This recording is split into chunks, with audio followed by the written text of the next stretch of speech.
আসসালামু আলাইকুম। আপনারা সকালে কেমন আছেন? আশা করি ভালো আছেন।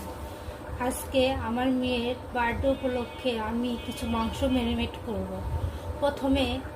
সর্বপ্রথমে আদা রসুন বাটা দিব পরিমাণ মতো, পেঁয়াজ বাটা দিব পরিমাণ মতো, লবণ দিব পরিমাণ মতো, বাদাম বাটা দিব পরিমাণ মতো, সাদা এলাচ, কালো এলাচ, দারচিনি কয়েক পিস দিয়ে দিব, জয়ফল বাটা পরিমাণ মতো, তিহেরির মশলা রাঁধুনি মিক্স দিব পরিমাণ মতো,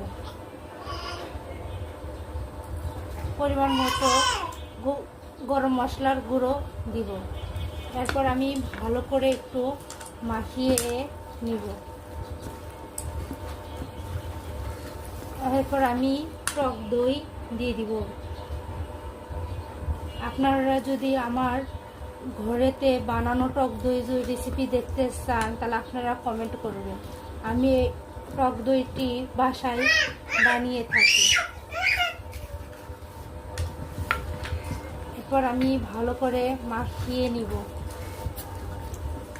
মাখানো হয়ে গেলে আমি কয়েক পিস কাঁচামরিচ দিয়ে দিব, মাঝখানে একটু ভাঙিয়ে দিব।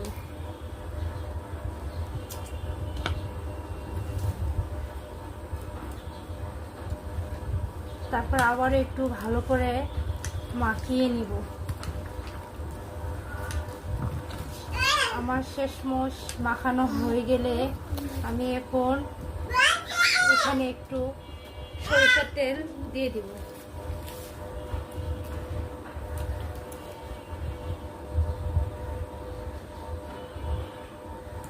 এটা এখন আমরা আধা ঘন্টা রেস্টে রেখে দিব। আপনারা নর্মাল ফ্রিজও রাখতে পারেন, এমনকি বাইরেও রাখতে পারেন। আধা ঘন্টার জন্য এটা আমি রেস্টে রাখিয়ে দিব। তারপর কিছুক্ষণ পর এটা আমি রান্না করব। আসসালামু আলাইকুম। আপনারা ভালো থাকবেন, সুস্থ থাকবেন। আমার চ্যানেলটি ভালো লাগলে লাইক করবেন, কমেন্ট করবেন, শেয়ার করবেন, আর নতুন নতুন ভিডিও পেতে আমার চ্যানেলটিকে সাবস্ক্রাইব করবেন। আল্লাহ হাফেজ।